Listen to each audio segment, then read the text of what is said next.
Good evening. Welcome to the Town of Auburn Planning Board meeting of Tuesday, July 13th, 2021. Now called to order at 7 p.m.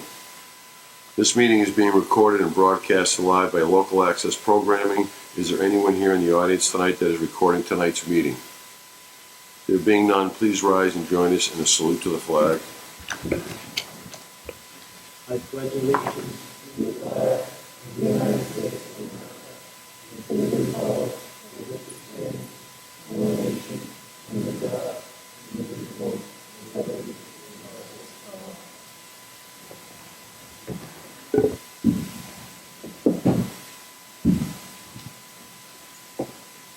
The first item on our agenda this evening is applicant J.M. Cool Incorporated, Jim Fabry, excuse me if I mispronounce your name, requesting site plan approval under section 3.2.7 of the Auburn zoning bylaw for a distribution facility at 190 Washington Street, Auburn, Mass., map 34, parcel 4. May I have a motion to open the hearing? I'll make that motion. Second. I'll second. All those in favor? Aye. Is there anyone here representing?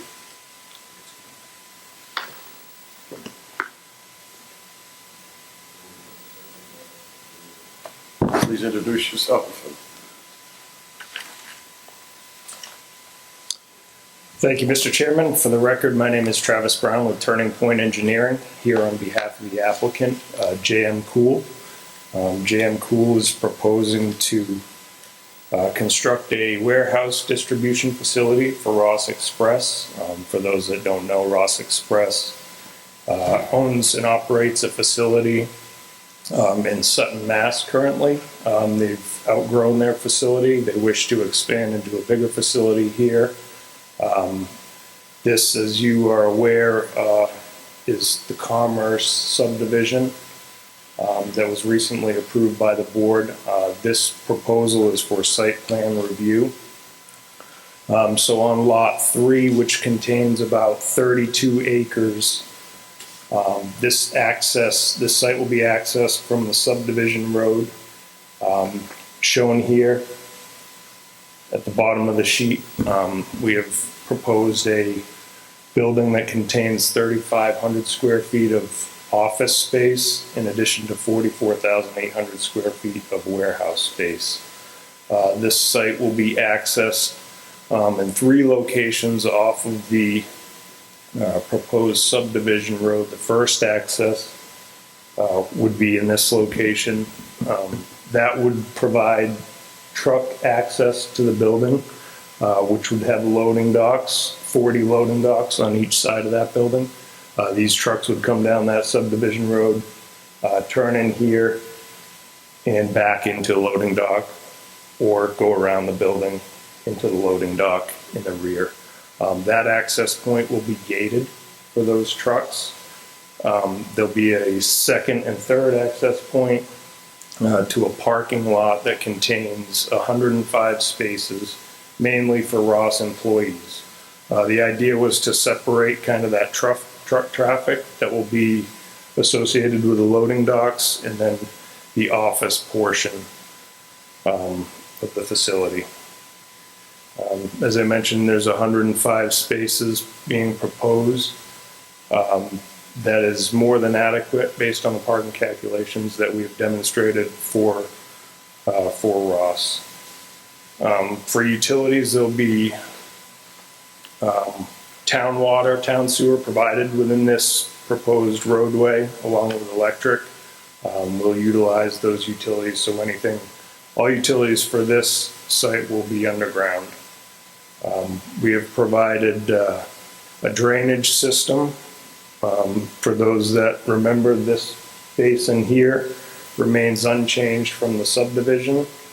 So it's the same area. The only thing that's changed is we have provided catch basins, deep sump catch basins, that will be a pipe network that will flow into that basin. For the remaining portion of the project, the area where the loading docks are, front and rear, and an additional area towards the back that will be piped into a closed network into that basin where that stormwater would be treated and infiltrated to the extent the soils allow, and then would be discharged into the wetland system. There's also a small underground system here that will provide recharge for some parking, the parking area out front of those loading docks. At this time, we have received comments from Graves Engineering. They had 14 minor comments. All stormwater related items have been addressed. Their site aspects of the site plan review process have been addressed as well. We've provided landscape plans, lighting plans as part of our package, along with a building elevation, which is the last sheet in the set. In addition, we have requested 3 waivers. Be happy to discuss those in detail if the board wishes. But at this time, I'll turn it over to Heather Montica with GPI just to discuss the traffic-related items. We're still waiting on peer review comments back from that, but I'll let Heather discuss that.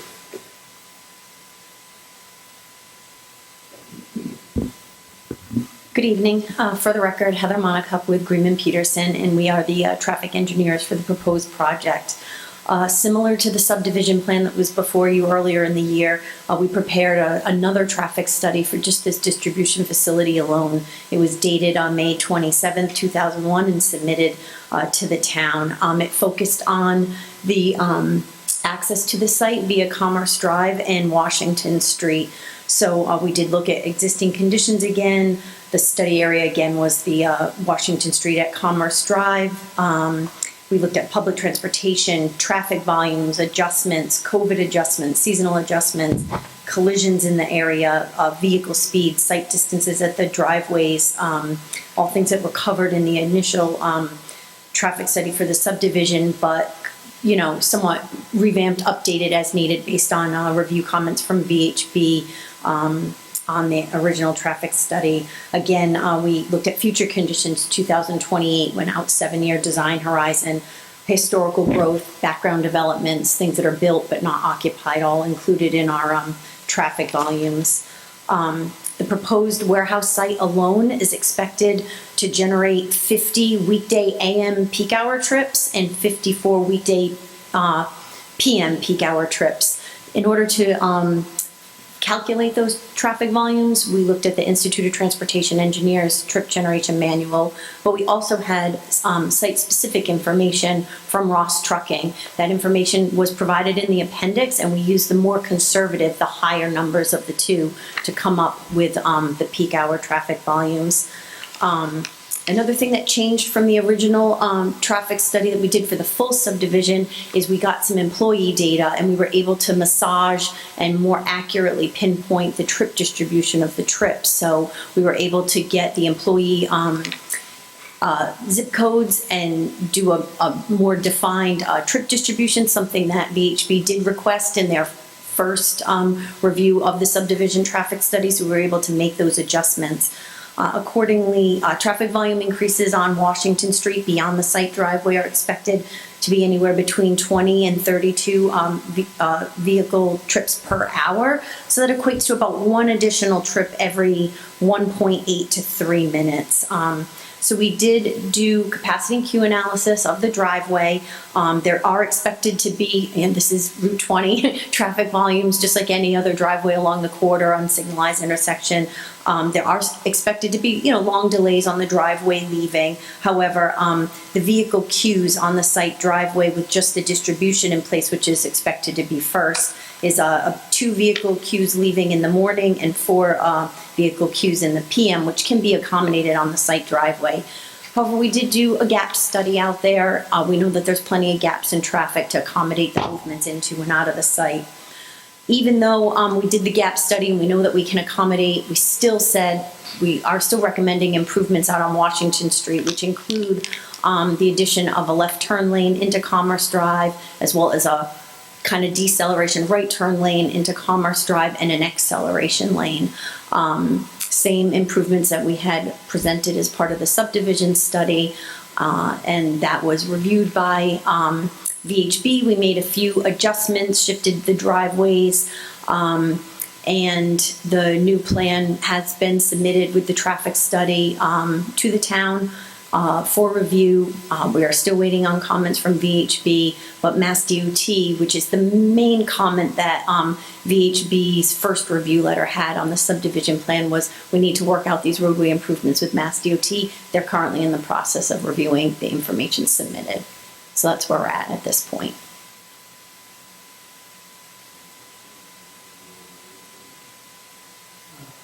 Hours of operations for trucking, I know we have a lot more traffic on the weekends and evening hours there.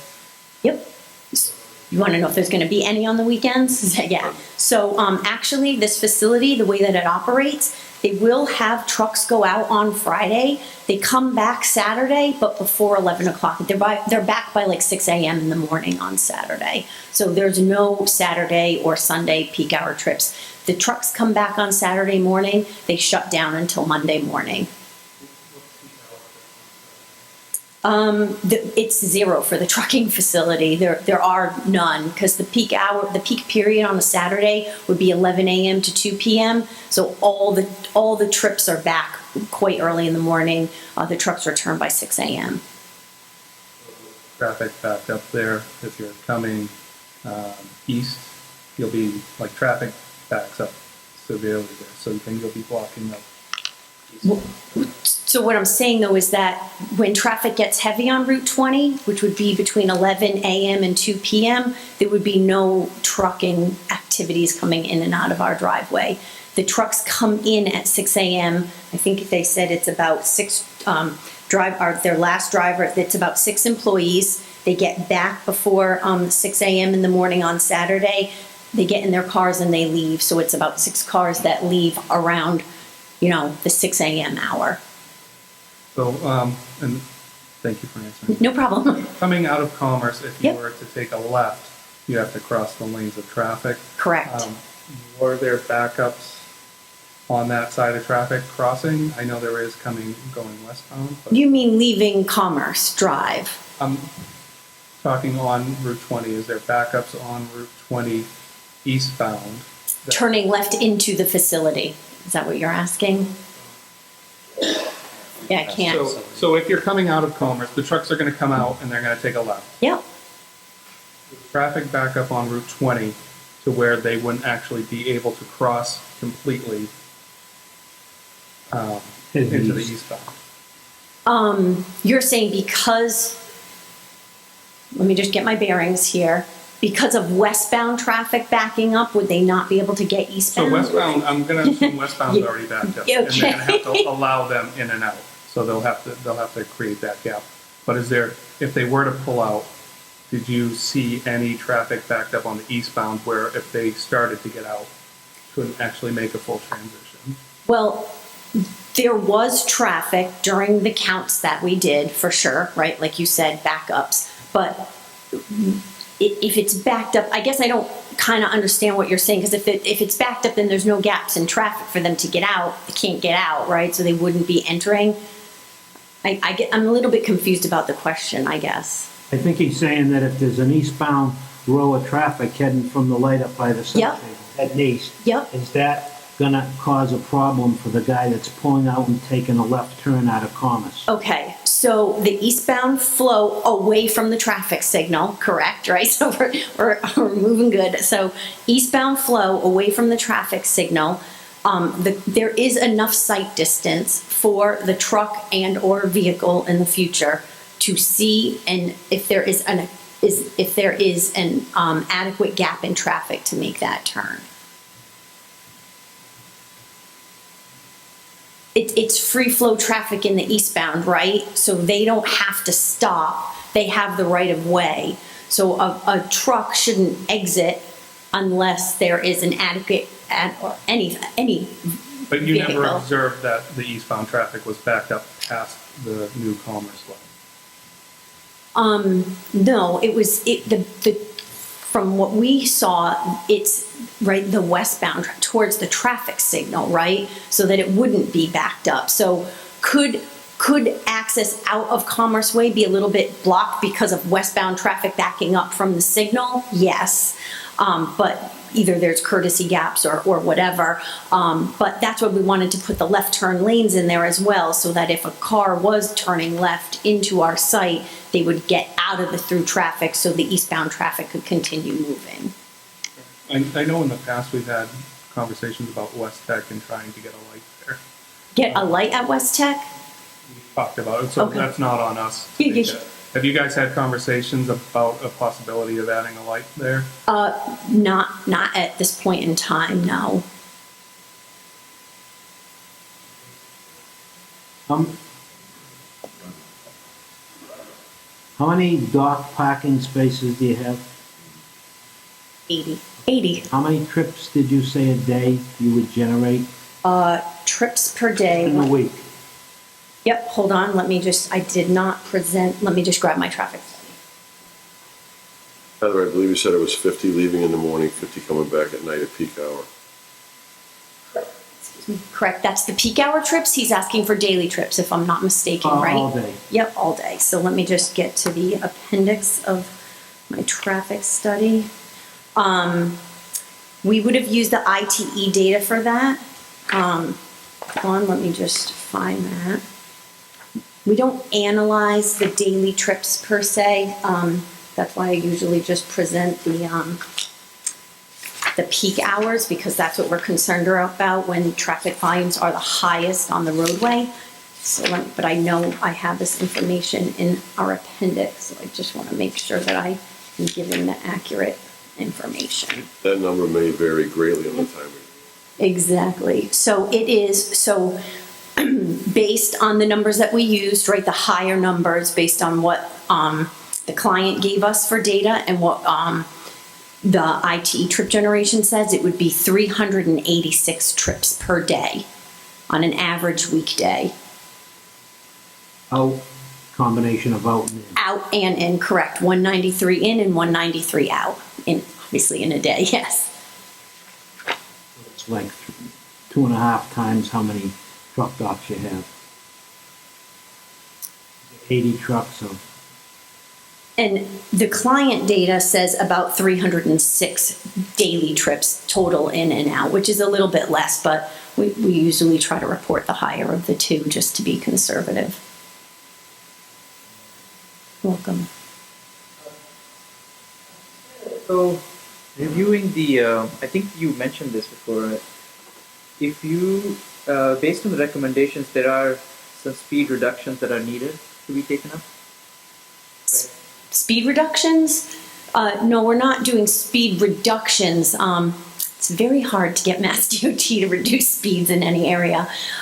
We are proposing left turn lanes and deceleration lanes. So if you were coming westbound on 20, wanted to turn right into the site, we would have a lane to kind of decelerate, right turn lane in. And then because we have trucks, we've also proposed an acceleration lane so that the trucks can kind of pick up speed before merging into the.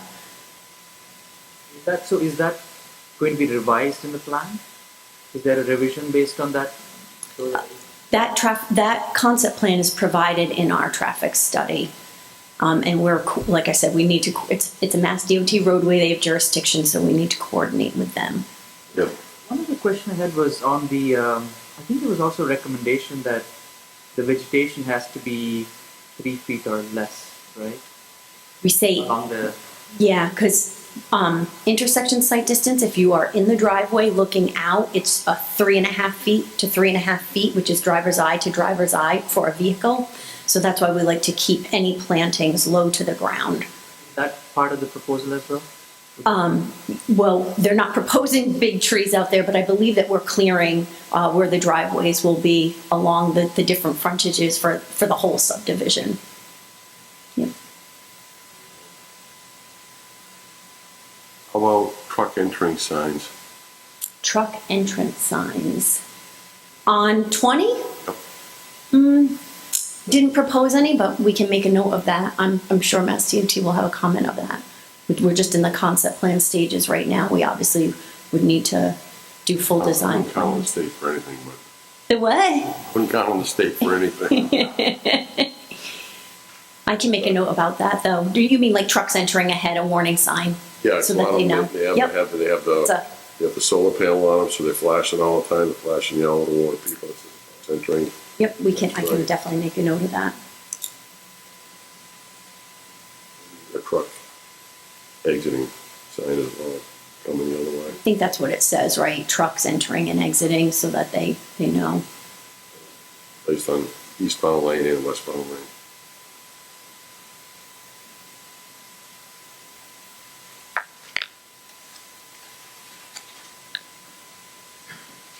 Definitely look into that. Anyone else have any questions? Not related to traffic, but we did want to talk about. The plan? Okay. He's got to come back. Thank you. Thank you. Good to see you in person instead of on the screen.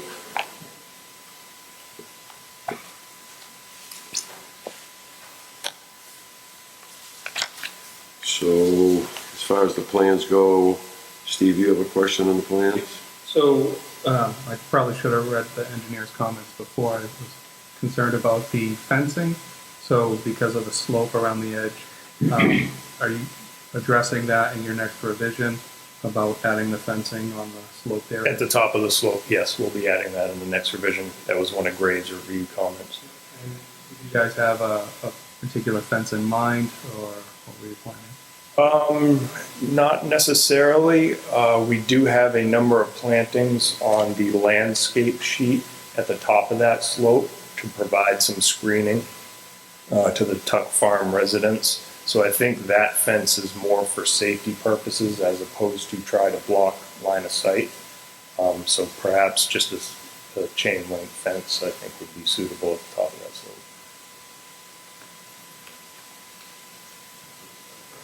Good, Tom.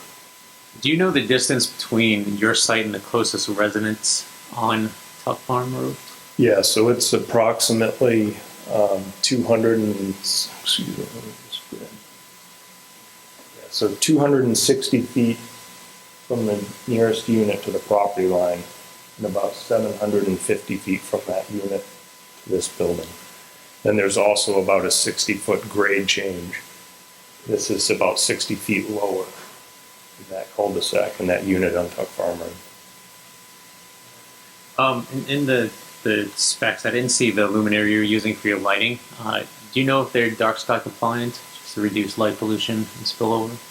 Yes, I believe they are, and we provided the foot candles on Oh, yeah. the lighting plan, so there's no light spillage onto adjacent properties.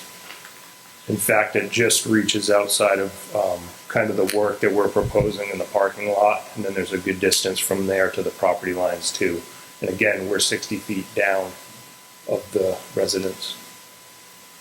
In terms of access in and out of the area, your property for emergency vehicles, did we get a report from the fire department that looked at turning into the driveway and around the building for their apparatus? I haven't received any comments yet.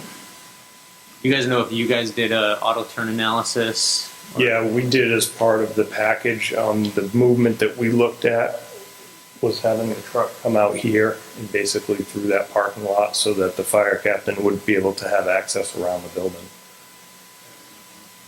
Okay, thank you. So, a couple of questions.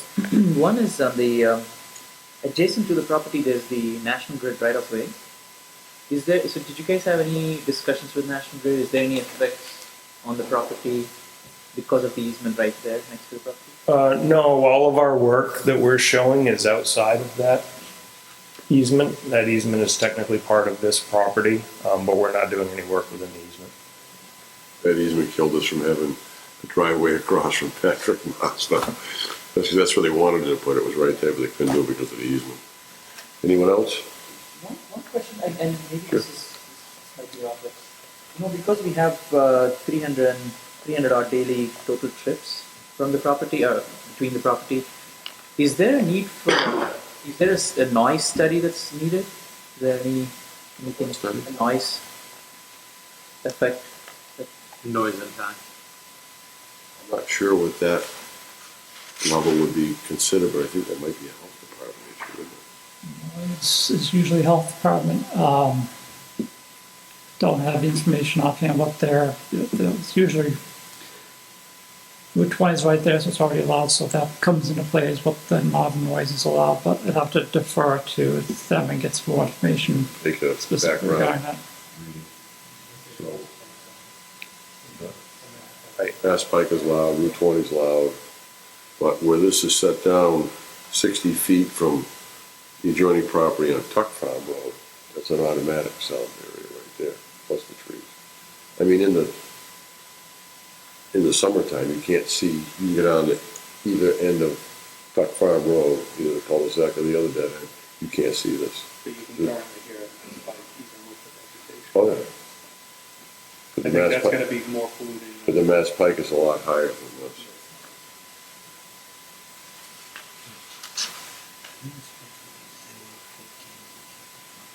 Let's ask one more question, John.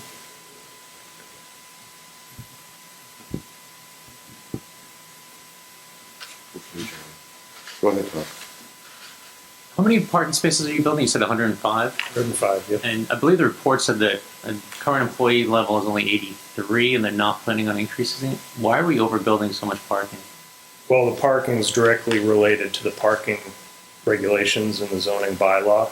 So we took office area requires a number of parking spaces, and then employee parking. So if you turn to sheet 3.0, So given the cost of building surface parking, you wouldn't be interested in a waiving the zoning saying as though it's an overbuilding of parking, and maybe, you know, grabbing some more green space or permeable areas instead of pavement? yeah, but based on the parking calculations, again, from the zoning bylaw, 101 spaces are required. We're providing 105. No, I understand that, but you're asking for other waivers from the zoning bylaw, so I'm asking if that was a consideration, was to seek a waiver to that, just to build enough parking to support the site and not overbuild. Now, based on Ross Express needs, they would like this number of spaces, would need this number of spaces for this facility. Ross Express, they're strictly trucking here, no maintenance or, No maintenance, nope. The only thing that they do have is a small shed back here to inflate a tire here to, you know, Not do oil minor changes. fit. No, nothing like that.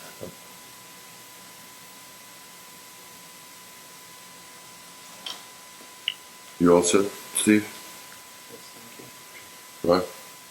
On your lighting plan, the photometrics,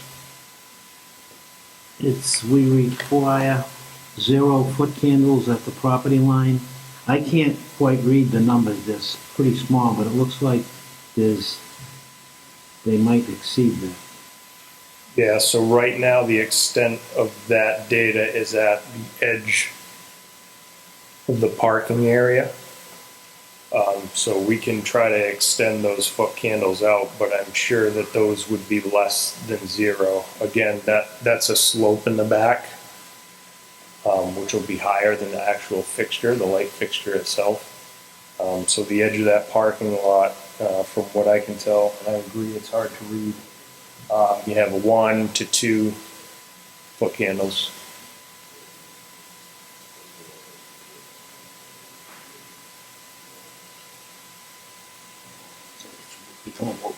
Correct. Anyone else? On page C3, I know one of your waivers was to reduce the size of the parking length from 18.5 to 18 feet.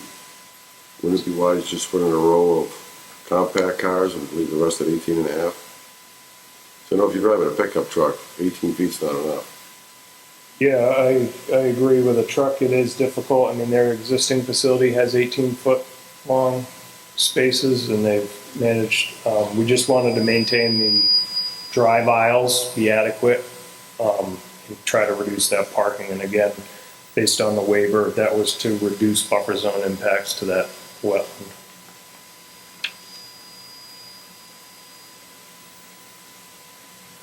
In order to make them 18.5, you only have to extend the parking lot 3 feet.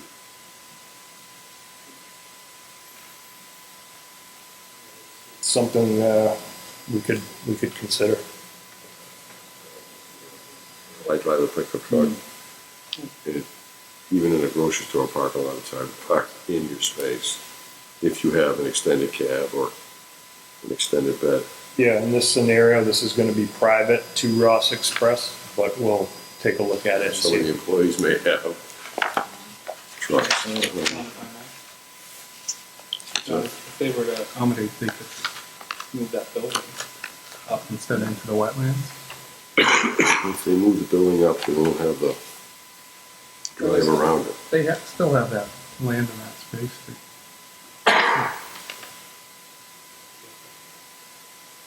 Especially if It's 3 feet.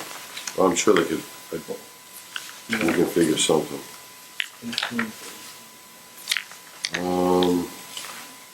Are your turning aisles 24 feet?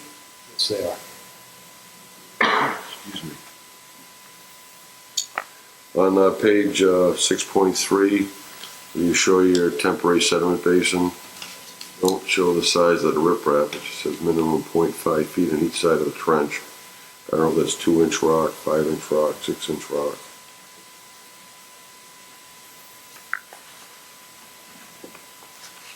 Can you repeat that last part, please? It's your temporary sedimentation basin, detail 6. On page C 6-3.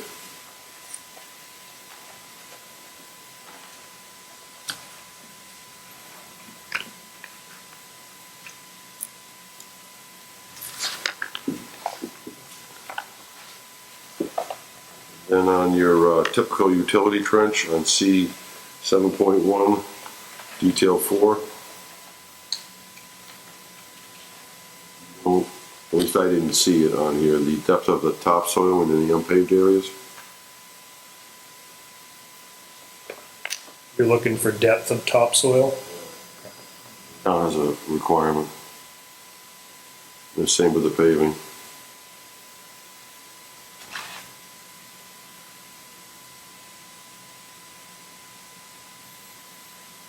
And then in the same detail, it just says bedding material around the pipe, but they don't say what the bedding material is. And pretty much now the standard is when you put pipe in the ground with stone, whether it be drainage, sewer, and sometimes even water if you're in a wet situation, they want the trench enveloped in filter fabric.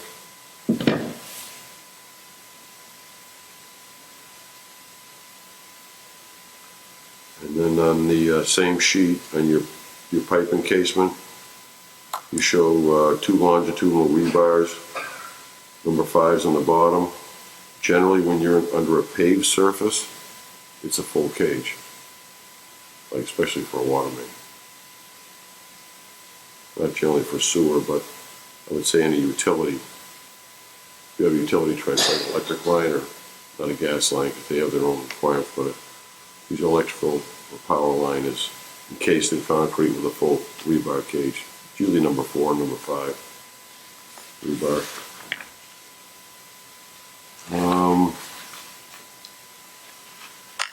Page C 7.2, detail 1, precast concrete sewer manhole. It says 8-inch minimum of screened gravel. I don't know, everybody has a different definition of screened gravel. So I would assume it's going to be 3/4-inch stone, because that's generally the criteria.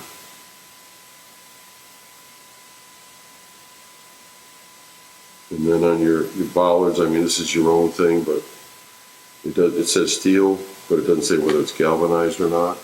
It's not that I really care, but anybody that puts galvanized pipe in and tries to paint it, I don't care how you prep it, it's gonna feel. It'll look like, I like the steel ones and they put the plastic covers over them. Yeah, Banged up, you just replace, you don't have to worry about painting.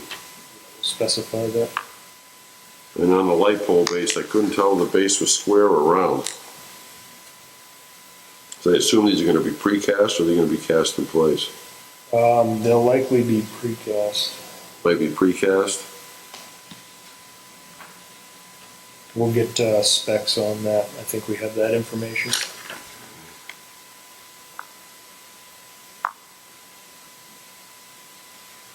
So I'm assuming on your details on page C 7.3, your typical outfall riprap apron is going to use the same size thickness stone as you showed in the previous detail of 6 inches thick. Various size stone, 6 inches. And the corrugated polyethylene flared end, those things never last. They always collapse. Somebody runs into them, snow gets pushed up against it. I think you'd be better off. You're going to be maintaining this road, so, or the owner will be. I think you'd be better off with a precast flared end on that. And on your outlet control structure, basin 3, on your pipe connection, that's detail 1 at the top of the page. You don't show what your joint material is when you're putting the outlet pipe in, or the inlet pipe.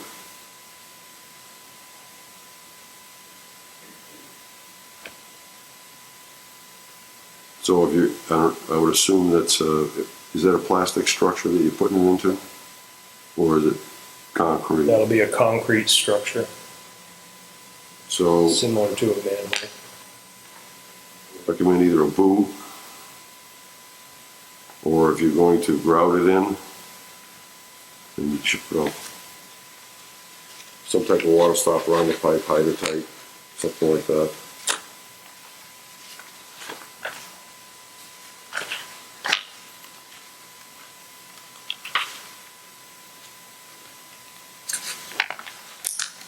I think that's all I had for the plans. I do have some other questions.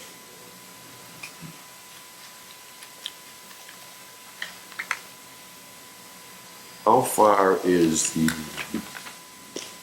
trailer park from the parking lot? You bought a trailer park on one side. So this side over here. Yeah, so that's about 1,000 feet, if I had to guess. So that's part of the property that was shown as remaining land on the subdivision. I know there's some people in the audience tonight probably gonna have questions. As far as screening, I am assuming just by driving by that it's mostly deciduous trees. Properties? Yeah, 1,000 feet. I would recommend a row of arborvitaes on that side and plant them of size, not a 2-footer, but it's a row of 6-foot arborvitaes. It's gonna block them year round. It's also a noise absorber. On the project side, John, or towards the Meadowbrook? Toward Meadowbrook. On the Meadowbrook side. Yeah, it's a natural screen, and there isn't that much difference in elevation between Yeah, it's a 6 slope, foot is but 5 feet on center anyways. yeah, I think you plant it a little closer now, but you gotta be planted in a zigzag. Is that the different property on That's on Yeah, I there. think that's on the other side of the easement. on the other side of the National Grid? You should get the whole separate loss. East of where you are. Right, on but- Thomas.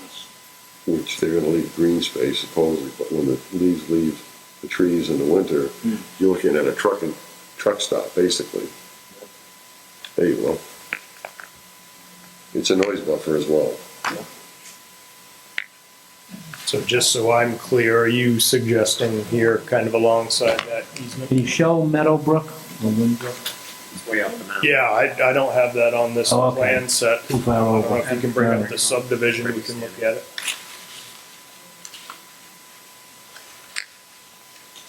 Have a subdivision, a PDF of the subdivision available to show on the screen? That's all I have on that.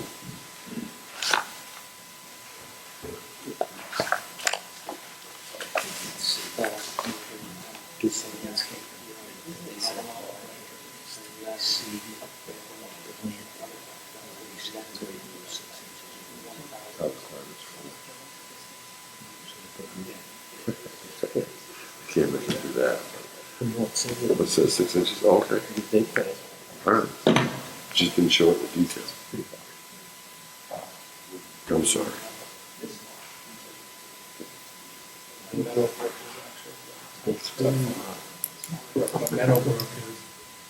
Meadowbrook's, It's it's the Tuckahoe Road is Meadowbrook. Meadowbrook Road, isn't it?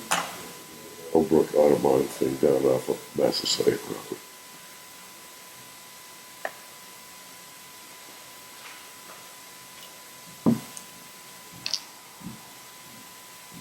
Okay, so we gotta get a grid pointer. Oh, you got, So Meadow Brook is over here. Yep. We are proposing our project here. now there's either one or two more lots in this industrial development. There's the high tension easement, the light area. It's coming To through go here. east, So this part was remaining land on the subdivision plan. it's a possible third development lot. As of now, it's just That remaining has a land. different, but it doesn't have an address of 150 or 50. So that's, as you can see, that's quite a distance from It is. here to here. I guess my recommendation, any development in between would take care of any screening, but Yep, you're right. aside from that, you're talking about 1,000, maybe more feet.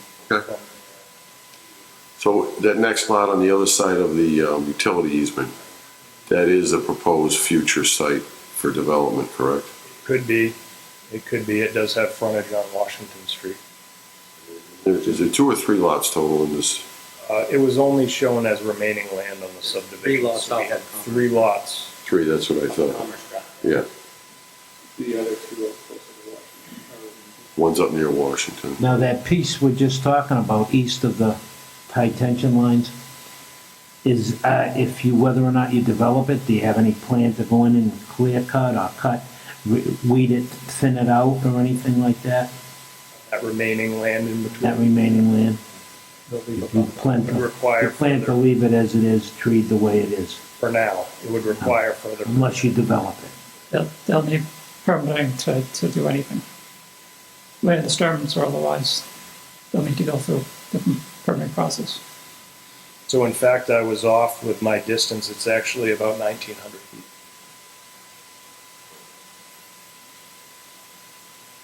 Comment from the building department? I did receive a comment from the building commissioner this afternoon, just a recommendation that there be no snow storage within 100 feet of the wetlands.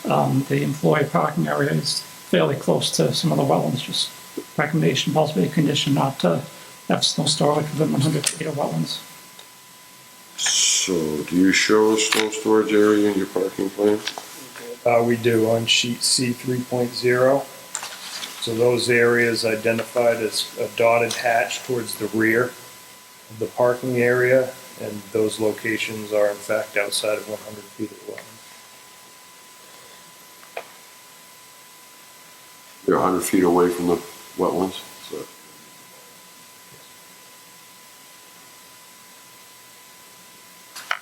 Anyone else on the board have any questions? There being none, anyone from the audience that would like to have a comment or a question? You, sir, please go to the podium, identify yourself, and where you live.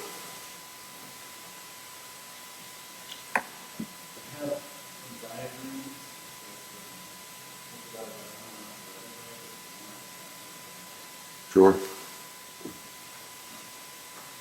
We can share. Yeah. One for every two. One for every two. Adam's already seen it. Or the other copy. Thank you.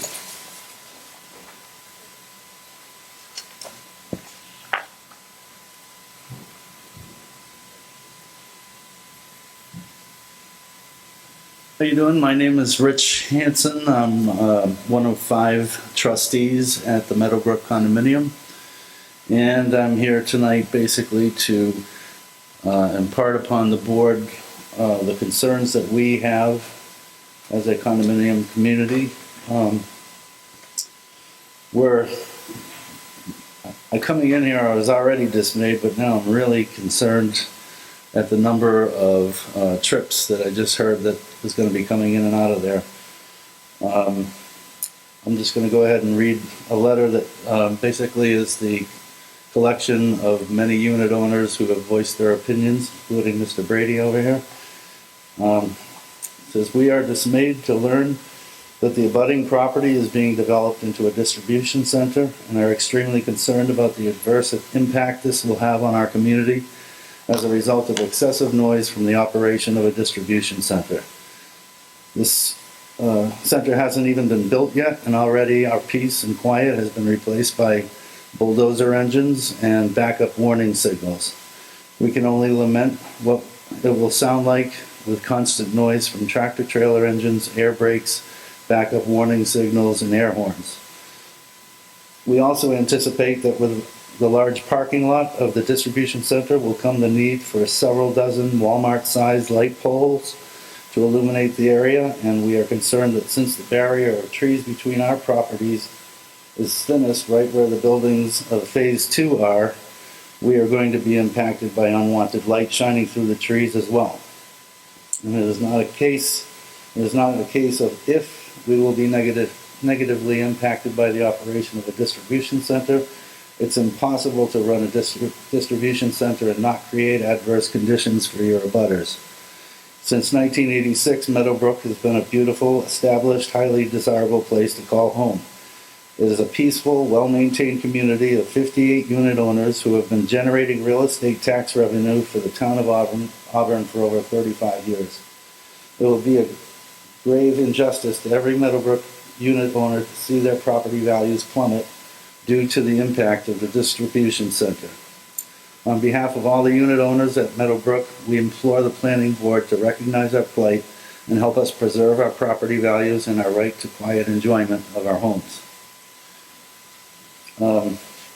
Now, sitting here, having listened to the two other speakers, I was able to get some of my questions answered, but before I ask the questions that I still have, I just want to clarify.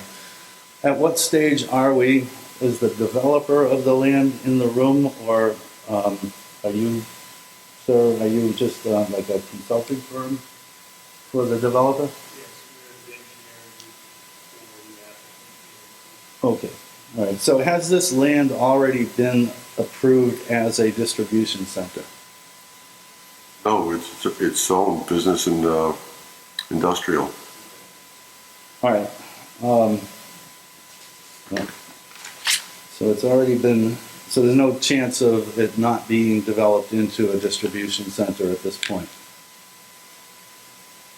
I don't see how the planning board have the authority to tell somebody they can't build something in an area of town that is zoned business and industrial. That would be a question for town council. Did the developer seek any approvals of any other uses besides the distribution center? No, not yet. Okay.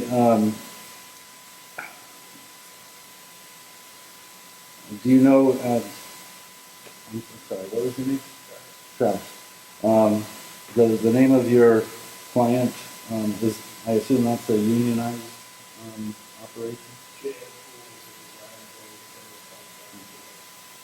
And so some of my concerns are things that are going to be going on in the parking lot. One thing that, well, first of all, let me just get off script here and just tell you that as far as traffic studies being done, saying that we don't anticipate there's going to be backups. I've lived there for 20 years.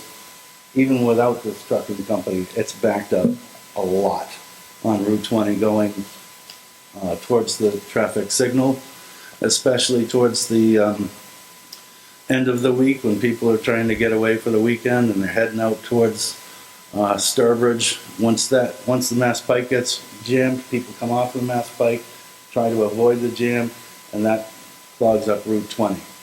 And it's terrible. So adding 300 trips per day, I just don't see how we can possibly believe that it's not going to impact the situation worse.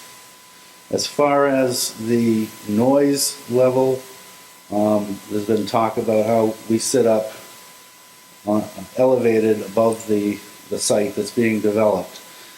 The site isn't even there yet. no activity is going on, it's just being, the site work is just being done, and we can already hear backup warning signals all the time while they're working. You know, the engine noise from the bulldozers that have been there. So as far as having, I don't think you mentioned how many trucks there might be on the site at any given time, but if you got that many trips going on, we can just imagine how noisy it's going to be. And we were going to propose, or I would like to propose, a couple of things. Number one, the placement of the building, or the situation of the building. We are concerned that, especially now, to find out that there's, 40 on either side of this building? Anything on the other two ends of it? No? Okay. So having trucks backing up here and backing up here to load or unload their contents, we're going to be hearing that noise directly. And so we were hoping, or at least if we could twist the building and set it up so that trucks are backing in from here and then from the other side instead of right in line with us. That won't eliminate the noise, but it'll certainly mitigate it to some degree. The other thing that we were hoping to do is have the developer install a noise mitigation fence. I don't know what it's called, but maybe it's... Sound barrier. You had it right on your plan. Okay. And so, obviously, the elevation does not stop it from coming up there. We can certainly hear it. I'm not so much concerned about seeing anything, but definitely it does not stop the noise from coming up there. The fact that we have a row of trees between us, it's really not that dense in that particular spot up here by our cul-de-sac. And so that's why we were hoping for some sort of a noise barrier to be installed. Portion of it going down the shared lot line, and then a portion of it going down the rear lot line, just to try and mitigate some of that. Because obviously people just don't want to live in a community that's constantly got noise going on. Must hear the Mass Pike all day long. Yeah, I know. I do listen to the Mass Pike all day long, and that's bad enough, and then to have this on top of it, and especially the difference between hearing the Mass Pike, which anybody who lives around there, they do eventually get used to it. But then when you have, what we don't hear from the Mass Pike or even Route 20 is those backup warning signals. And those, and a lot of people are working at home right now remotely. Some were already doing that. It's so distracting to have that going. And it's only 2 bulldozers right now. I can just imagine with hundreds of trucks and there are dozens or whatever it's going to be. So, that being said, I understand your point about wanting to turn the building. Yep. That would make it twice as bad. how so? Because, I'll show you. Look directly at the wall. Yeah. So if I turn this building this way, the noise from both sides. If it's this way, you'll get the main part of the noise from one side. This side's going to be blocked by the building. You turn it the other way, both sides of the building. But if it's turned the other way, when the truck's back, Still got the back Oh. of it. I know that it's still got the alarm, but I'm trying to deafen it as much as possible. I agree that on this side it would be. I don't understand why. You turn this way, Yeah. you'll touch back in here, you'll touch back in here. How does that help you over here? There's nothing to make it work. What is it?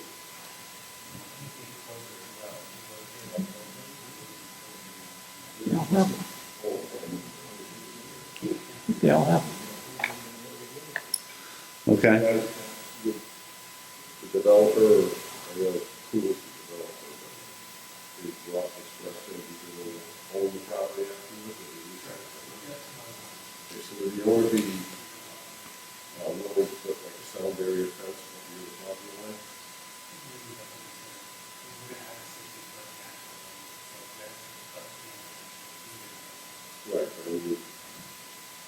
foot in the snow in the winter time, in the spring, and in the fall.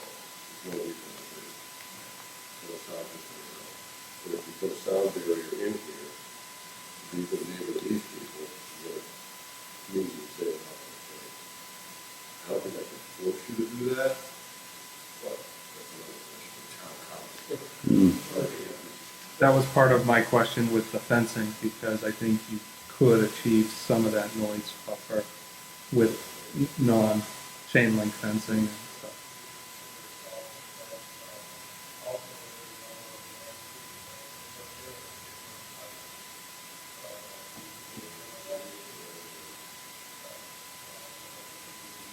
Say to us. The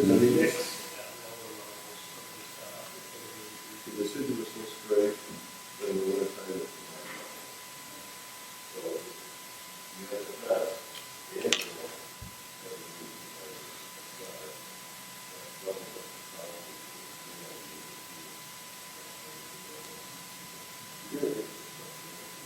Right. Yeah. The other, If they were redoing 220, the other request that I wanted to point out would be to designate basically a triangle around it, wherever that fence ends up, whatever the top portion is in here. Just basically designate that as an area where there is no activity, no trailers being parked, no trucks being parked, so that we don't push the sound any closer to us than we absolutely have to. Yeah, so the extent of that is the gray area shown. So the green area would be the most Oh. Mhm. yeah, the slow natural slope, the property. Yeah. So then, what are your suggestions on that? I think, the idea of the sound area right here, Yeah. so that would affect the sound map. That would be most helpful because, again, obviously this whole part of the phase two consists of two buildings, each with 5 units in, or one with 5 units, one with 3 units in it, and those units are impacted heavily. I mean, it's really loud there, so that's why I'm here tonight, is hopefully convince whoever's going to develop this.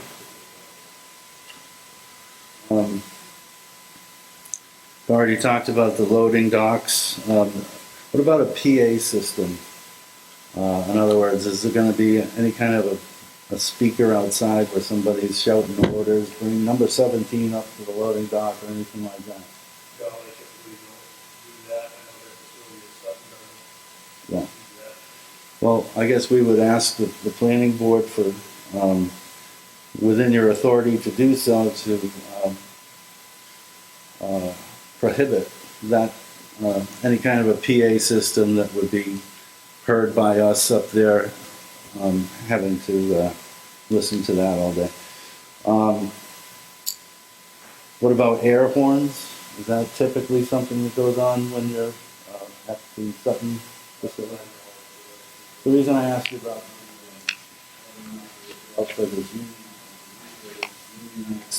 trucking companies, they have very strict guidelines as far as what their drivers can do in their yards, and one of them is not sounding air horns, not using engine braking, and that's pretty much all I've got. Okay. We were hoping, before I saw the location of the building, I was hoping that all the activity could be pushed to the far side of the lot. Mr. Regan is telling me that situating the building wouldn't work, so I'm gonna forego that. Basically all I have. I don't know if you have any questions for me or whatever. I would just like to make a suggestion to the consultant, the developer, and the future owner that if you do decide to put the sound barrier fence in, it can't be just a straight fence. If you look at the ones in the Mass Pike, they're all offset, you know what I mean? They're zigzags, so the sound goes in, hits the other side, and mitigates it coming out the other side as well. I was gonna say, offense like on the Mass Pike, so thank you for pointing that out. Anything from me? I would request that there be no outside PA system, period. I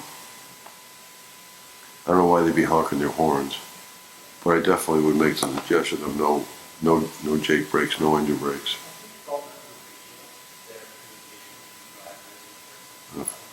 Radio and phone, but I just want to make sure we don't have an outside speaker that somebody decides to get onto that, you know, is having a bad day. Right, Steve? Are they using like a loader truck to back these in, or the actual 18-wheeler, like the big trucks backing every one of these in? So the actual tractor as part of that trailer will be backing these in. Area towards the rear where we've identified kind of trailer storage, those would be parked, and then the tractor would be separated from the trailer and parked in a slightly different location. That's how they typically run, but it will be backed into the loading dock with the tractor. What is the company actually stands for? I'm not 100% on goods, but they distribute to basically the New England area, overnight deliveries. So, an actual product, it's not anything that's hazardous. It's not hazardous waste, no, it's typically goods that are shipped around the, no.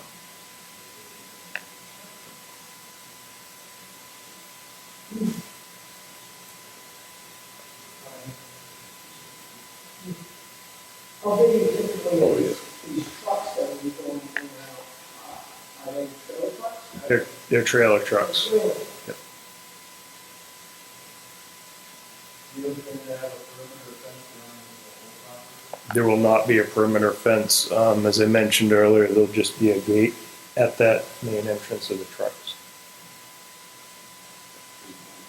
Is that gate electronically controlled? Yeah, Where so the that'll- guy has a pass on hanging from the mirror, it goes up, it automatically opens and shuts behind them? Okay. That's gonna create a beeping noise, you have to put a beeping noise on those now too. We keep that at a low level decibel. Typically, that gate is left open though. Once it's opened in the morning until the majority of the trucks are there, then they'll close it. So it's not every time a truck comes in, it's opening and closing. How early do they start shipping out and how late do they come back in?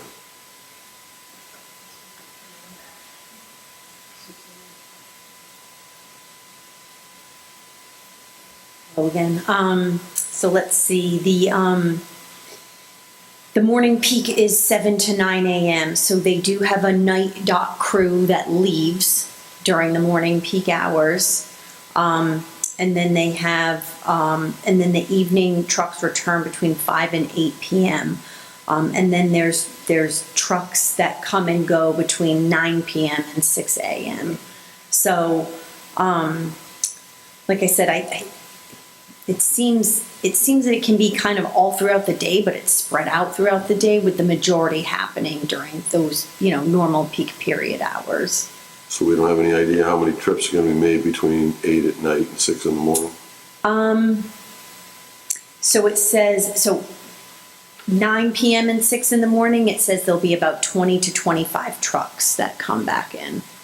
Are they just coming in, they're not leaving? Correct. Oh, well, I'm sorry, 20 to 25 will come and go. 20 to 25 what? 20 to 25 trucks will come and go between that 9 p.m. and 6 a.m. hour. So I don't want to say that they're all coming in, that some could be 25 coming in. 25 round trips. Correct.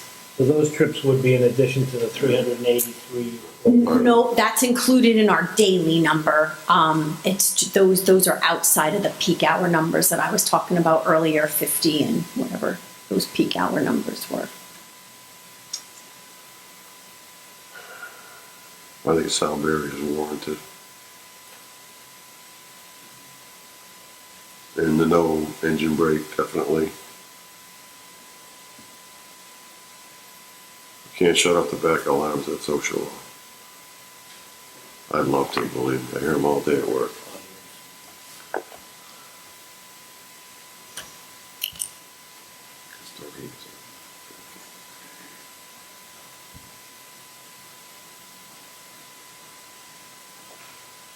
Thank you, Mr. Chairman. Doreen Goodrich, Winbrook Acres. I'm here tonight with two of the directors. I started out with little notes, but then stole your notepad. So I have several questions. The first, I know you're not going to be able to answer right now, and I know you've already taken it into consideration, but I want to put it on the record, having seen this plan. How does the board even anticipate future traffic for a full build-out when we're already looking at this much traffic? We've been to many meetings. Mr. Williams has described the 3 lots. So we know that this site, just this site, will be developed to 3 full lots. So my question to the board, which is unanswerable, is how do you even, looking at this site, anticipate the traffic and then make decisions for this specific applicant based on that? I mean, I'm shocked at the numbers, actually. It reminds me of, and I think Mr. Brooks was on the planning board, when they looked to do a job way down on Route 20 at the Royal Lounge Plaza. And when they looked at traffic impact like that, it was determined that you needed a light. So I hope that we will look to Mass DOT for a light for this area because it's very dangerous. So that's my first question. The rest are related to this specific project. So I guess my question is, I assume you can't make a decision on this until you have the status of the Mass DOT traffic analysis. I mean, this is a section of Route 20 that's single lanes both ways, unlike other sections of Route 20 that have 2 lanes, so you can maneuver easily, especially for emergency equipment. Yeah, but it can be approved with a condition that, based on the approval of Mass DOT. Okay. Now, to back up on Route 20 on the traffic, talk to Mass DOT about the light at the Shell station. It's too long. That's why it backs up. Yeah. Well, Backs unfortunately, up during the day at 5 o'clock. I share crazy stories with you guys, but I had visions of me standing up on the Mass Pike this weekend. Please stay on the Pike. We're all neighbors who live here. That's another one for Mass DOT to straighten out Sturbridge. Getting off at the Millbury exit and traveling Route 20 to Sturbridge is not going to save you more than a minute, so please. Taking the tolls out of Sturbridge to help nobody. So while I know that these residents had a butter notification tonight because they are actual abutters, as you know, we're impacted at 150, and that's our driveway right there. We sit there for some time trying to pull in and out of there.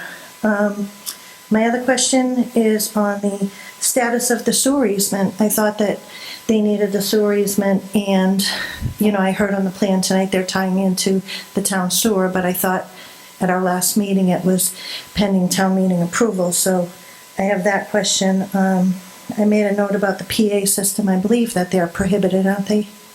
The outdoor PA systems? Because I know that That's car- actually a health department the question. car dealerships can't have them, the Harley Davidson place. So I believe that we already have a bylaw that prohibits them. The sound barrier, I know Mr. Williams said, we can consider that. Well, anyone who's in construction knows those sound barriers on the Mass Pike are cost prohibitive. So I would ask, if you're asking for the sound barrier, that you not just consider it, you put it in writing so that we have this sound barrier, because when you consider something that's very costly, it's easy to back out of it. Mass DOT, status of their input, sound barrier, the Mass Pike, cost prohibitive. The noise impact, as you said, we're potentially looking at a truck stop right there. And, I'm very familiar with it. My entire family are truck drivers, so I'm very familiar with it. But we have the 5-minute idle law in Auburn.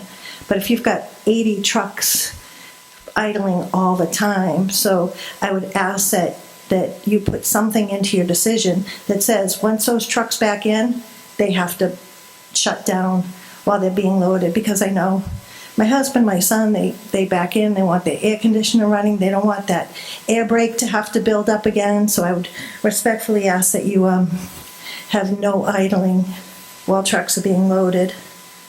Let's see. And just say, Ms. Montecup, I hope I said that right, mentioned the traffic light.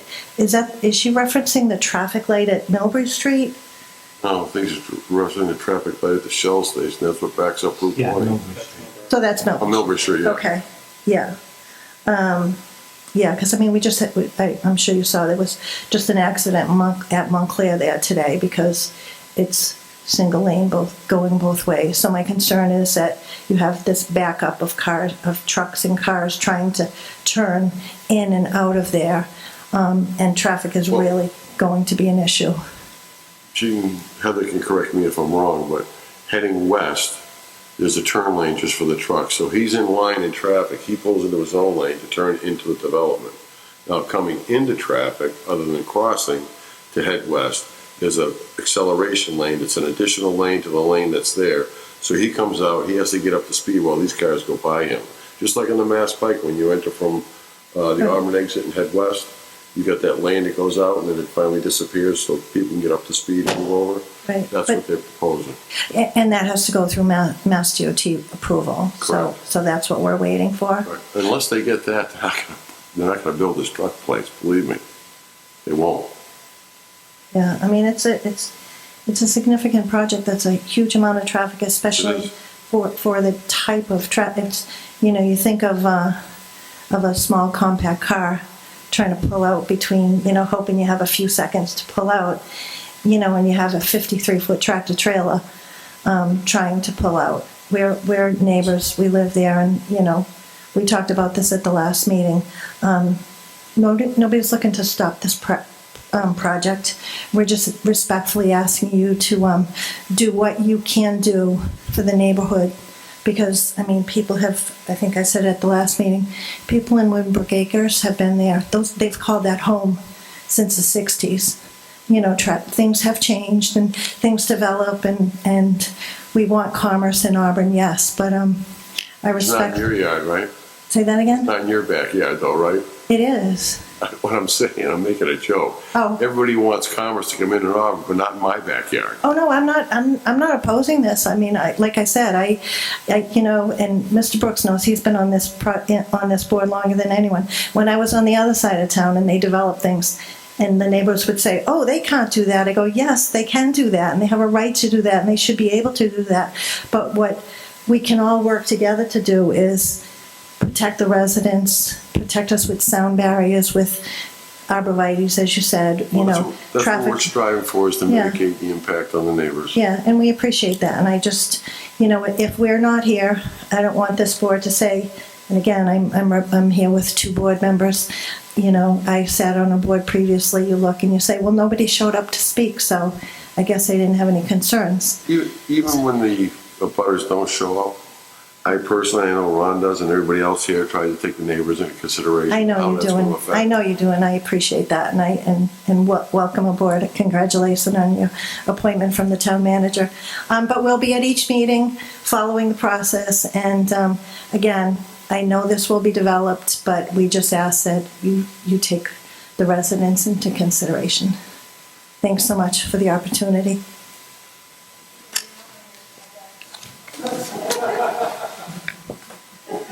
Oh, you're the one she stole it back from. Any other questions? Any questions from the audience?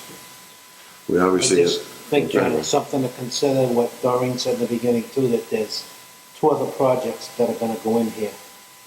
I know you're just doing yours, but I think you still need to be cognizant that the other two are gonna be going in, and it's just gonna be, it's gonna be a lot. What are the size of the other two lots compared to this one? This was 32 acres. Yeah. 2 acres. Of that, about 10 is being developed. The lot out front is about 8 acres, and the second lot is about 9 acres. So there won't be another distribution place going in there. It's not big enough. But in my head, I'm trying to wrap my head around the number of vehicles and traffic. 300 trips is only like having 300 more cars than Route 20. It's not a huge amount of traffic. It really isn't over the course of Right. Not in the grand scheme of how much traffic there already is. How many, light poles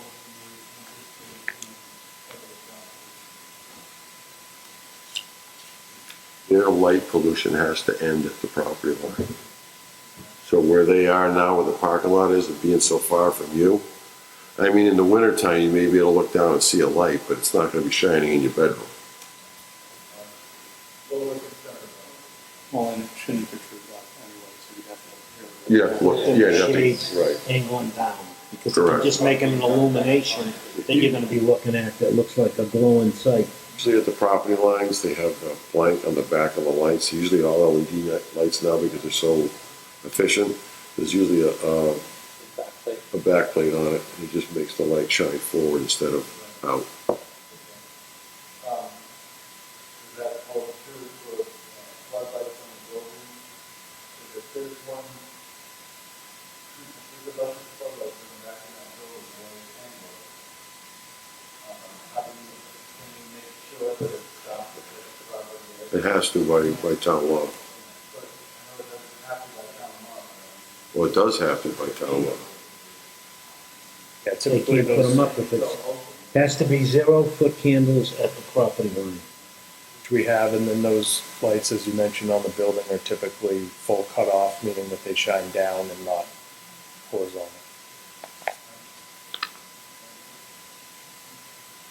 Oh, go ahead.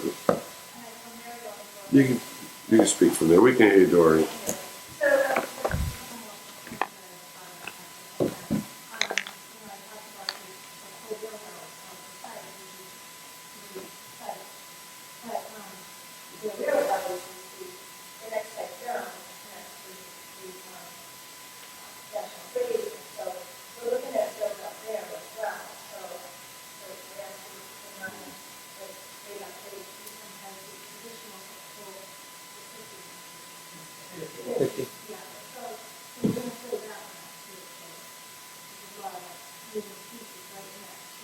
Correct, but when they bring that to the board, that's when we make our recommendations and requirements for the buffer between them and you. And the second issue, and I know that we've always been on something, so we've got that in the analogy, actually, so we got it in the video in the analogy. On the other side of town, yeah, I mean, that's something that we had tried to, entertain it. And then I said, well, we're way up on the hill, how can you hear? Gee, I wonder where that place is. It's right at the bottom of Prospect Hill. But everyone said, oh, you know, but how can you be bothered way down on the plain? You can hear it. Until they did the studies and until the police chief actually went up on the hill and did the studies themselves. So that's just thinking of this gentleman, you know, when he said, you know, they're on trial. They will be impacted by the time, so. Thank you. Anyone else? Sir? I just, it sounds worse than I anticipated. It sounds like there are a lot of noise and line of sight issues that may not be taken care of. I'm just a unit, so I've got to rely on you, sir, Mr. Rickey, and the board to be good shepherds and take care of 58 homeowners that have been living there since 1986, that have paid their taxes, have sent kids to school, that have been done what they're supposed to do in life. And you are the only recourse we have. So I hope you consider us in a serious manner. We have It's been that. going on for a long time. Excuse me, have you listened to what we've said tonight and what we're requiring them to do? Try to mitigate the impact on the properties around them? Okay, you're saying that they will do that. Thank you. I'm saying we're asking them to do that, and when they come, they have to come back before the board. This is not gonna get approved tonight, it's gonna get continued. Because they have to answer all the questions from Graves. And Graves has to review their answers, and then we get the answer back. This isn't gonna be, this probably won't even be taken care of in the next meeting. My point is that, We're doing our best to protect everybody around you, but when you bought your property, you didn't know you bordered an industrial and business zone. Correct? I didn't know that. I didn't know that. I can't, I mean, if they put in 5 car dealerships there instead of these 3 lots, I mean, no matter what goes in there, not everyone's gonna be happy. Doesn't matter what goes in there. There's no way in this world that we can make everyone happy. We're doing our best as far as the board goes and the town goes to mitigate any impact on any of the neighbors. I'm doing my best. And I'll continue to do my best to protect the neighbors. I'm not here for Ross Express, I'm not here for Eastland Partners, and I'm not here for the consultant engineer. I'm here to protect the interests of the town and the interests of the citizens. It seems that a distribution center should be away from. Where? I know, but where are you gonna do that? Where? There is no place in Auburn left to do that. Everything's been taken up. See, periodically, they have a bylaw committee, they have meetings, and, you know, someone like yourself could get on that committee as a committee member, but, you know, people usually don't, they don't know about it, it's not all over that you see that you can get on. But you could go to the town hall and be a part of a member that helps to make new bylaws that thinks these things out for the future, because there are still more sites that can have this type of thing on it. And they, a lot of times, they're all backed up to neighborhoods. And that's where you get a nightmare. John, if I may. You live right next to an industrial area. Yeah. John, if I may. Sure, go ahead. So I live on Bancroft Street. You guys are my neighbors as well. We are limited in what we can do. They've got few waiver requests, and we try to work with them to mitigate what we can.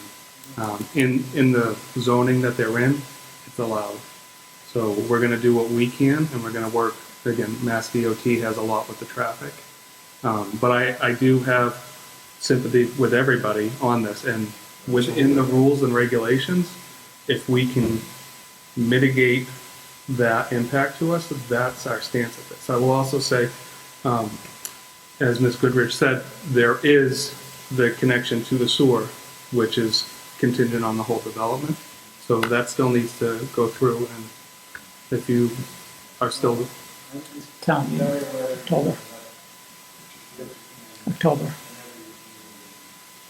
we are working and we're trying to work with it. And again, we can't necessarily halt development that is zoned for it, and we can work with them the best to get the best outcome. So the connection to the town, I just for Adam, the connection to the town sewer is going before town meeting in October. If they don't get that, they can't develop the land. If there's no other comments, may I have a motion to continue this to our next meeting? I'll make that motion. May I have a second? All those in favor? Aye. Aye. It is a vote. John, he's, Oh, Do you want to discuss the remaining 2 waivers? I know we talked about length of stalls, but do you want to discuss the other 2 just so I can demonstrate what they are, just so Sure. we can act on them prior? We have to Reopen the hearing then. I don't have to reopen it. Oh, I'm sorry, but we have to. Reopen it. Yeah. reopen. I'll make a motion that we reopen the public hearing. Matter of- Aye. it's a vote. So we had mentioned the length of parking stalls, we're looking to making that 18 and a half. The second waiver that we requested was to have more than one site access drive. We met with the town departments through a tech review meeting. Nobody had an issue with that. So that would be the second waiver. The third waiver would be screening of refuse and recycling containers. Seeing as those are located in this area, away from any visibility up against the building, we've requested a waiver from screening those dumpsters. In future development of those other parcels, I know the next one is part of the power, National Grid's power lines, but would anything that would be developed on the additional sites going east would allow people to be able to view those dumpsters? It's out towards the street, so there's town land in the back. It's all wooded. And then the back portion of 50 Washington Street is a majority wetlands that would remain undisturbed. Is there a big reason to ask for the waiver on the screening of the dumpsters? Well, where the dumpster is, it's against the building. So to screen it, it's already screened on one side by the building. To screen it, you're prohibiting access to be able to empty them. Screened it on two other sides. You want to be able to get the trash truck in there to get it out. That's right. So there's also this ramp that goes to an overhead door here where they can throw those materials down into those dumpsters. And then Right. there's a set of stairs on the other side. So really there's obstacles So on you're going to either have a side. roll-off for a dumpster. So what I'm saying is, Yeah, what can I do? Trip to that?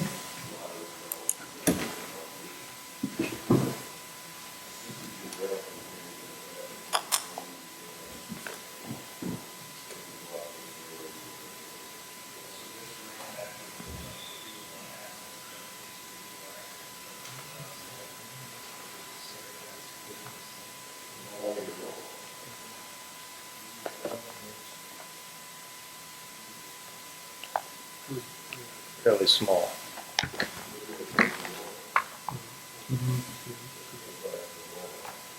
So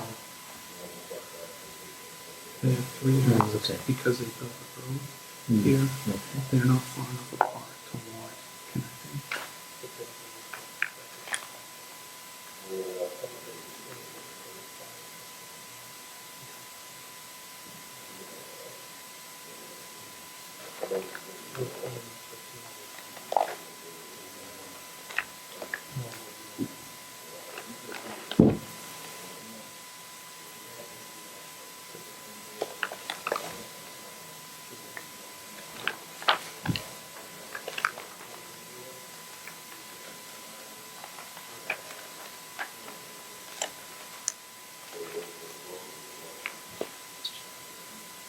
give it some thought.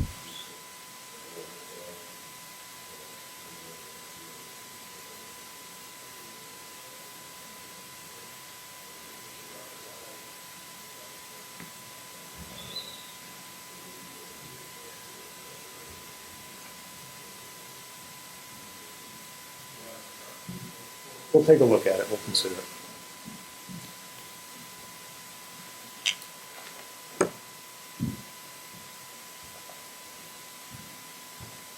Any other questions from the board? From the public? Being none, Being none, may I have a motion to continue this to our next meeting? We're not gonna talk about the waivers anymore. No.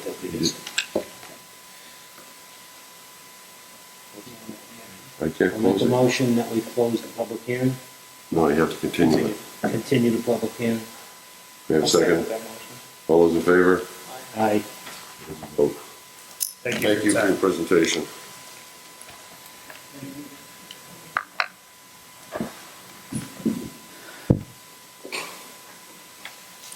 The next on our agenda is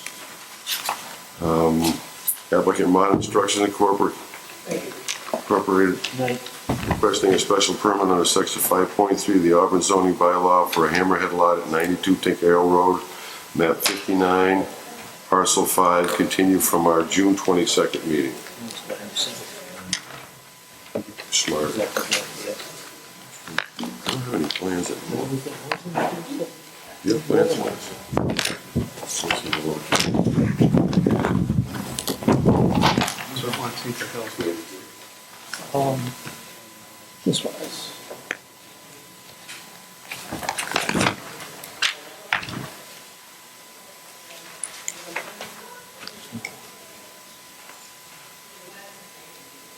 Mr. Pham, I presume? Yes, Michael Pham, owner of Modern Structures. I left my better half home. Is this a continue of 90? I think we're doing 92 first or 104. 90 Tinker Hill Road. So I think the chairman asked for a cross section of the road. I did speak to fire and police, and they're okay with the road design I have. So we're basically doing a 13-foot paved driveway All the way in? all the way in with a 2-foot shoulder on one side, and then we're going to do a 5-foot swale, well, a 2-to-1 slope, but end up being 5-foot swale on the right side to carry the storm water off away from my neighbor's property. Yeah, your plans say a 2-foot swale. Your detail shows a 1-foot swale. Oh yeah, it's a 1-foot swale, but with the slope and everything, it adds up. The whole area adds up to almost 5. Right, but I mean, you said in the description, it said a 2-foot deep, Oh yeah, sorry. 1-foot deep. I don't really don't care how deep it is. You Yep. just gotta make that correction on the plan. Sorry about that. And towards the end, there is rip wraps to slow the water down and disperse back into the land. And See that. we actually have 2 sections of that, so. Slope the road 2%. Yep, 2% slope to the right, Yep. and the grade is 8%. And we did set an area for reserve and primary septic area. Yep, I see that. Thank you for doing that. Are there any questions from the board? See, Todd? No. Okay, based on, this is 92, correct?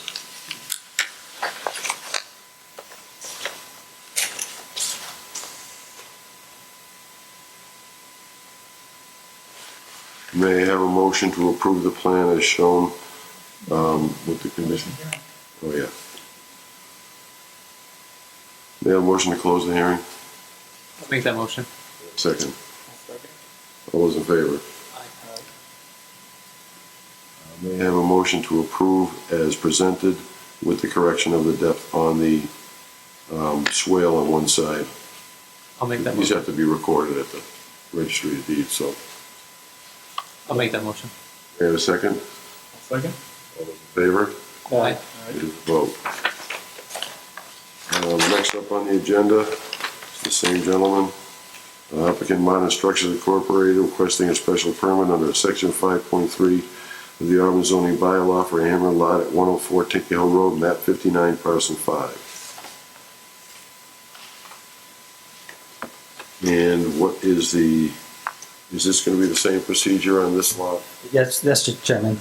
It's the same thing, same roadway, same 2-foot wide shoulder on the left, 13-foot paved with a 2% slope to one side, to the right side, and the driveway is actually an 8% slope, and there will be a swale on the right-hand side with a breakout pass beyond the house, so that way it won't go into the other land. I see the indication of the swale on the plan. Unfortunately, the contour lines don't agree. They just have somebody put the little V's in there. Usually when you show a swale, it shows the contour and the swale. Registry of Deeds is gonna make you do that. So, I'll give you an example. I'll show you. I'll give you my plan.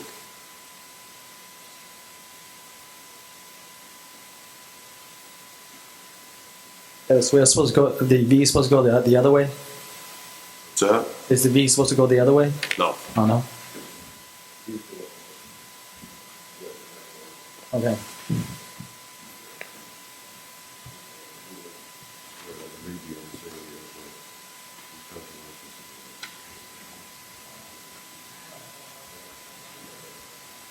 Thanks.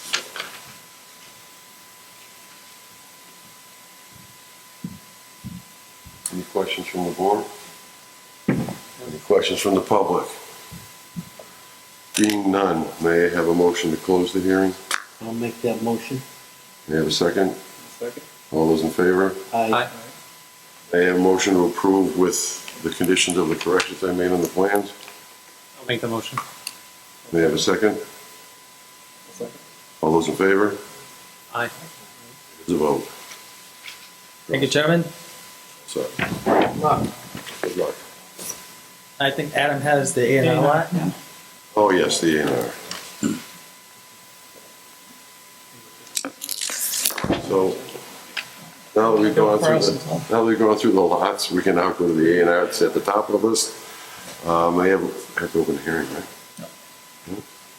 That's it? No hearing. I have a motion to approve it, right? Yes. The A&R plan for modern structures at 92 Tinker Hill Road. May I have a motion to approve the A&R?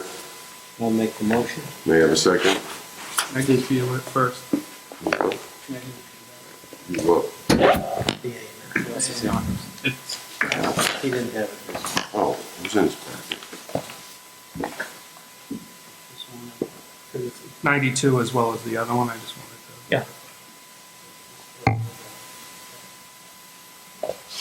Thank you. Welcome. Just needed to refresh my mind. Okay. May I have a motion to approve the A&R? I'll make that motion. May I have a second? I'll second. All those in favor? Aye. Here's the vote. Aye. Sign it. We'll sign it. Through this. Oh, okay, yeah. Well, I had to bring you a revised one anyway, so I'll just pick it up at the same time. Thank you, board. Thank you.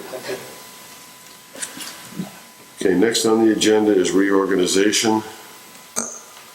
Well, at this point, the chairman is nominated and the vice chair is known for the next term.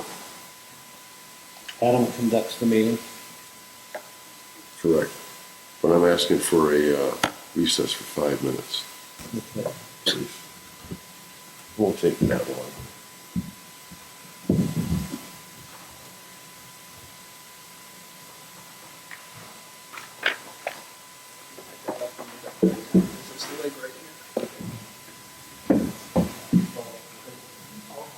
I forgot about the subdividing of 92, and I just wanted to verify, because I'm like, wait, 92 was that one.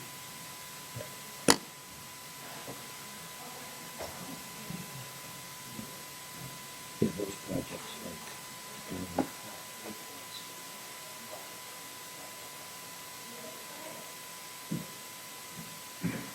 Yeah, I agree. More traffic on North Road, but again, that's the main request. and we do all of it. Even those other two, they're not that big, but then they do 150. If they're willing, but they explain to the people. I would love to.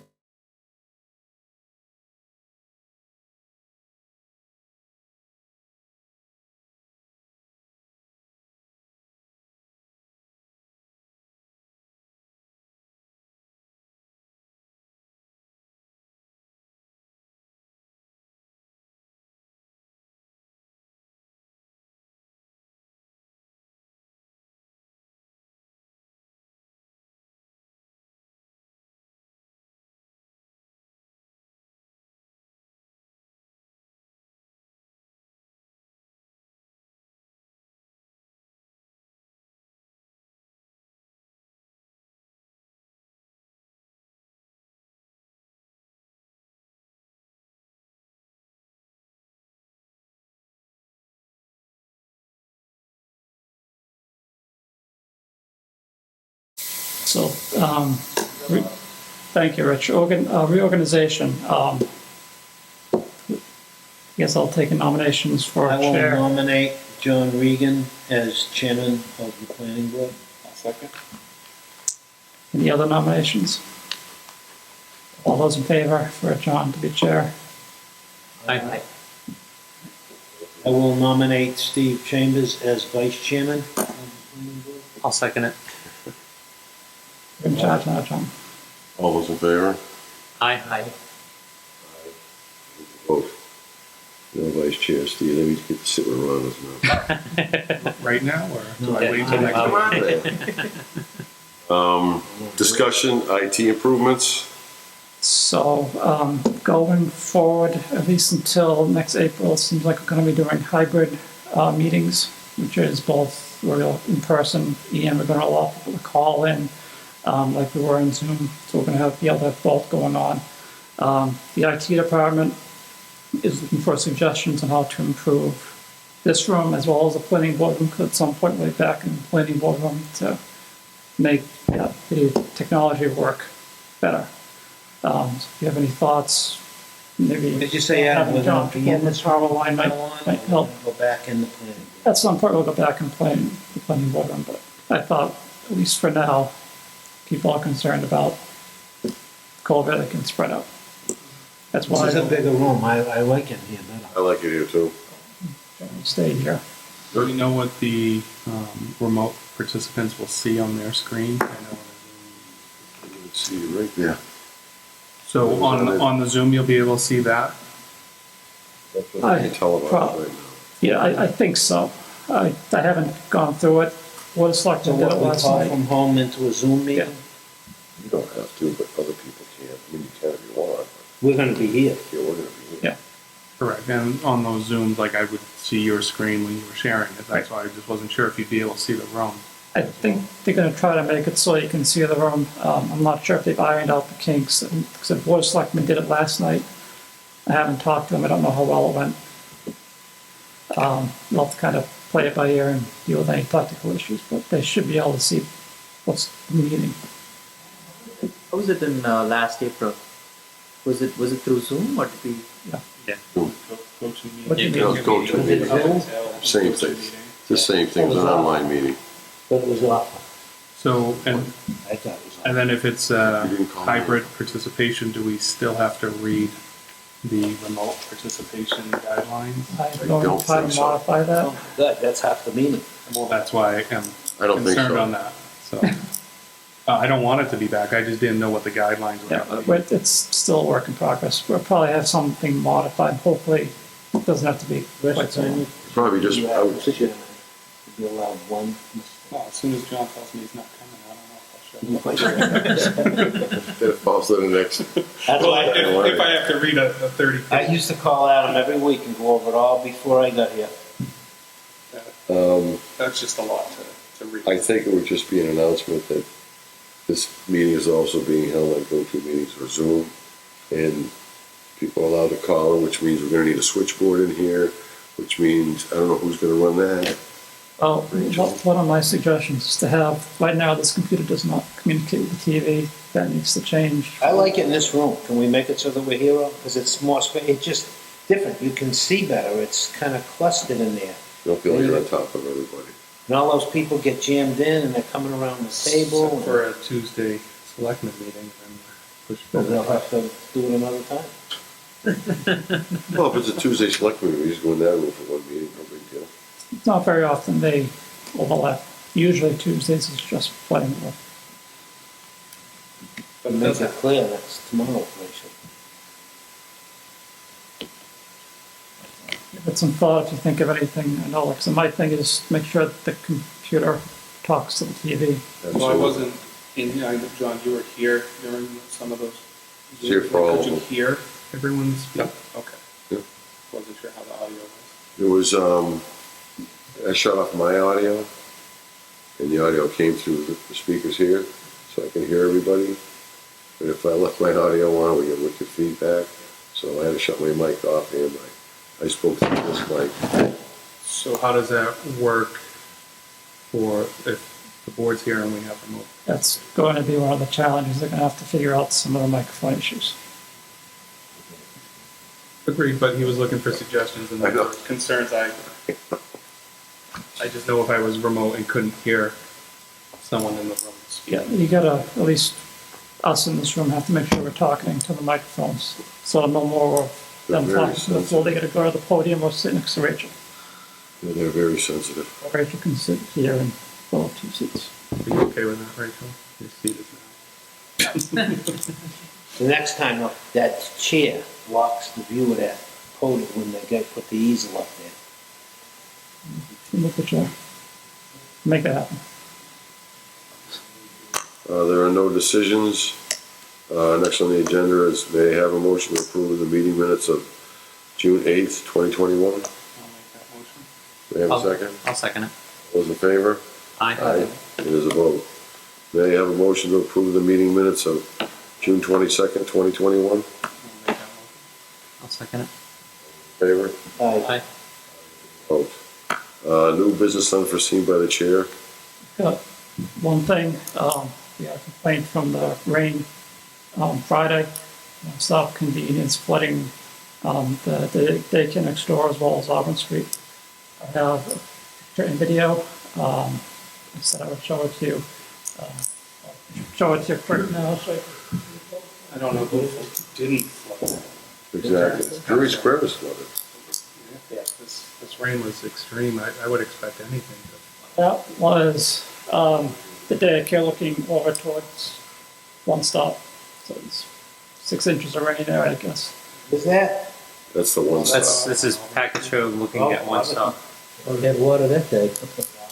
Not the normal drain. It's the old Champagne's market. Yeah. That's just Just the some one of we've been the looking at. some of the flooding. In one shot.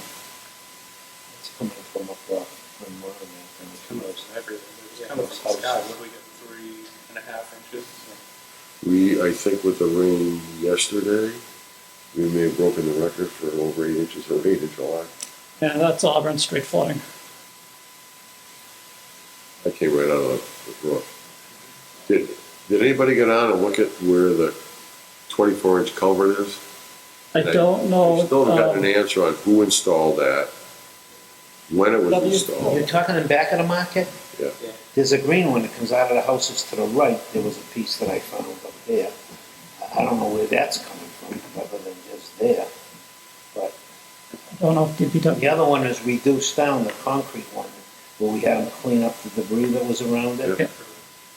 I bet it was flowing through there. I just think the rain, the It wasn't volume. too much. So I think by the diagram, it was going right over it. Right over through the fence and. Working in the business, I don't know how you mitigate that, unless you redo the entire drainage system on Auburn Street. I don't know what you do. It happens so little. Correct. And once it's gone and recedes, it doesn't really leave a lot. Well, it didn't wash anything out, it just flooded everything. Was the call that they were creating that issue? I don't know if I can say that about the amount of rain we had, but that store created that issue. I think if you had gone 15 houses to the left or right, you would have seen the same issue during that storm. No, absolutely nothing to do with it at all. I mean, Drury Square was flooded. That culvert that goes under Auburn Street, down right below the daycare center, goes under.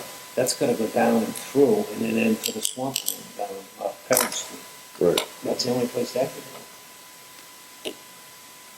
So if the board doesn't want to do anything at this point, we can keep an eye on it and see another rainstorm, what happens, or just keep an eye on the issue.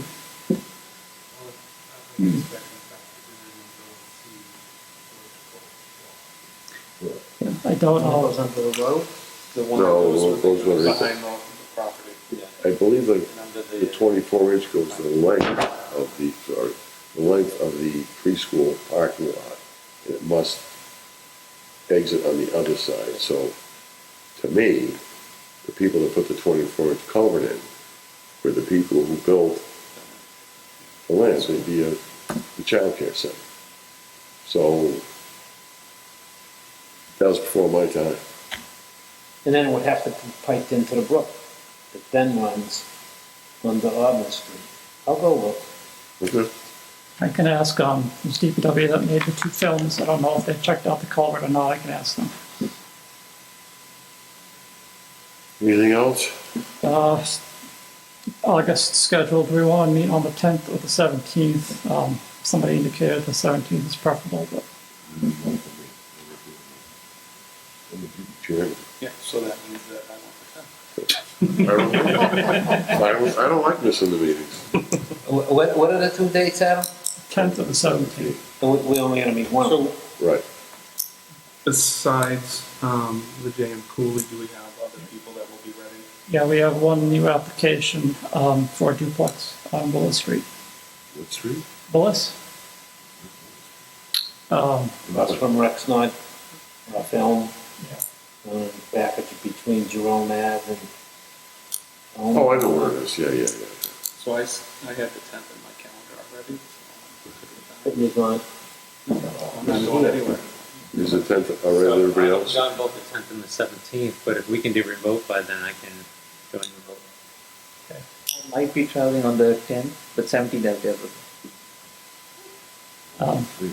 Need 4 for a special permit, so the duplex is, no, I'm sorry. 3 is fine, it's a site plan, there are special permits with ZBA. 3 is fine. 5 is preferable, but we're still looking for an alternate. You'll be here on the 10th, John? I'll be here on the 10th. And you'll be here. Mike, Friday, and I'll join remotely. can you still do that? Can I still?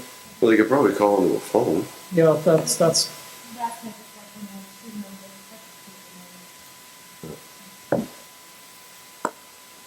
Nothing else. We have a motion to adjourn the meeting. May I have a motion to approve the next meeting for August 10th, 2021? We have a second? All those in favor? Aye. We have a motion to adjourn.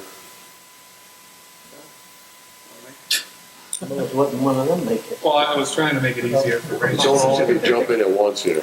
I'll make that motion. May I have a second? I'll second. All those in favor? Aye, it is a vote.